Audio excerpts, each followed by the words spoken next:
Assalamualaikum warahmatullahi wabarakatuh. Perkenalkan, nama saya Rehan Fadilah dari kelas 19-3A04 dengan NIM 19210959. Di sini saya akan mempresentasikan tugas proyek saya yang bertema radikalisme dan NKRI.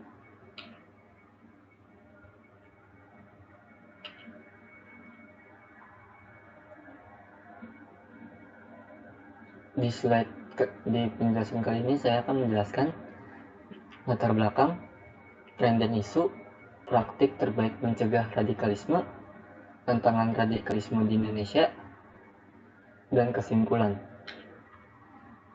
Yang pertama, latar belakang. Radikalisme dalam KBBI adalah paham atau aliran dalam politik. Paham atau aliran yang menginginkan perubahan atau pembaharuan sosial dan politik dengan cara kekerasan atau drastis, sikap ekstrim dalam politik. Dalam perspektif ilmiah, kata radikal atau radix yang berarti akar atau mengakar sebenarnya bermakna positif, terutama berpikir secara radikal dan fundamental, out of the box, untuk mencari substansi masalah dalam konteks ilmu pengetahuan. Namun, jika kata radikal berkembang menjadi isme atau paham radikalisme, konotasinya menjadi negatif. Ini nantinya yang akan berpotensi berkembang menjadi terorisme. Dengan kata lain, radikalisme merupakan embrio dari terorisme.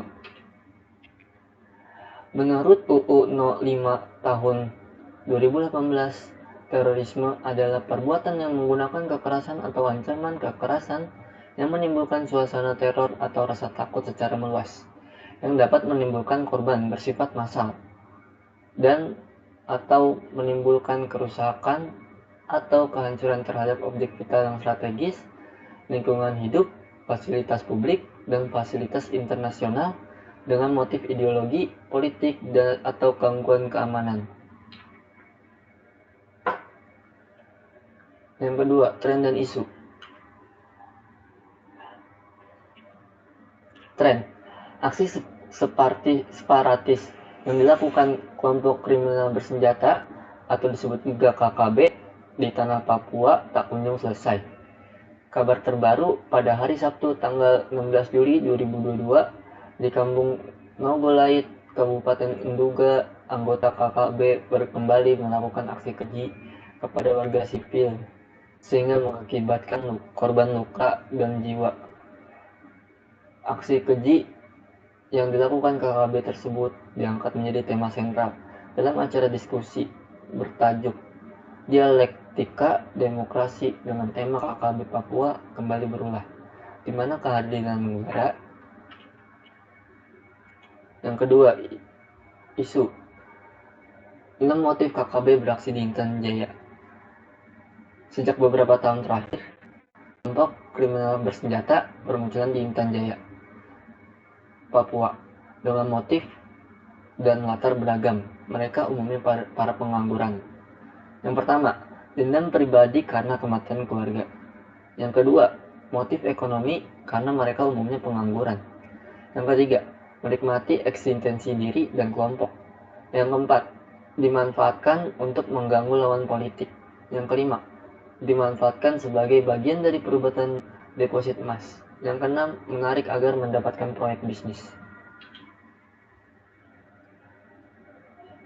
Ketiga, praktik terbaik mencegah radikalisme. Upaya mencegah radikalisme ada 7. Yang pertama, memperkenalkan ilmu pengetahuan dengan baik dan benar, memahamkan ilmu pengetahuan dengan baik dan benar,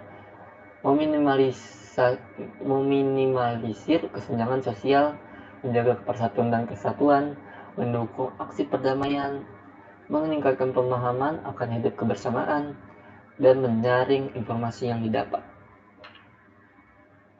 Yang keempat, tantangan radikalisme di Indonesia.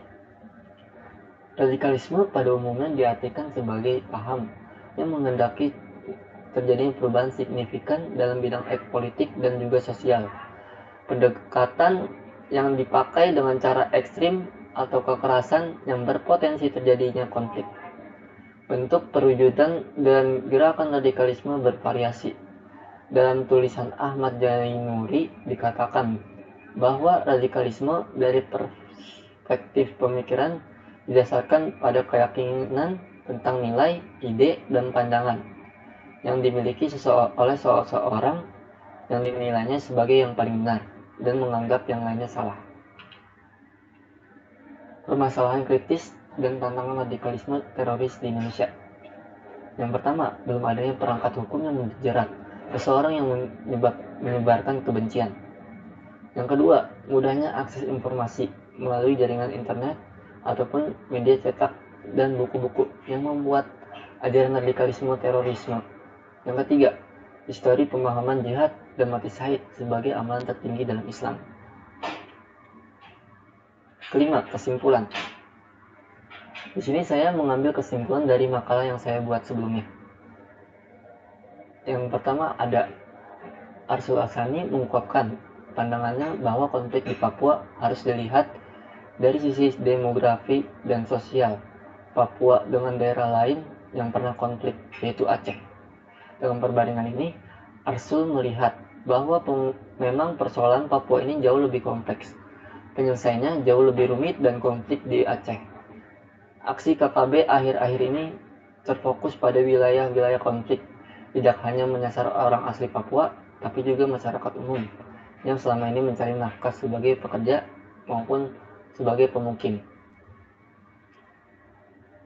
Selanjutnya ada, kami menduga KKB sedang memecah belah kehidupan harmonis masyarakat yang berangsur harmonis di Papua. Sinergi sosial kemasyarakatan antara orang asli Papua dan umum hendak dicabik-cabik dengan tujuan membangun suasana kebencian dan permusuhan antara anak bangsa. Joris menegaskan bahwa rakyat Papua, pemerintah, dan rakyat Indonesia mesti bersatu untuk melawan aksi separatis yang dilakukan KKB itu.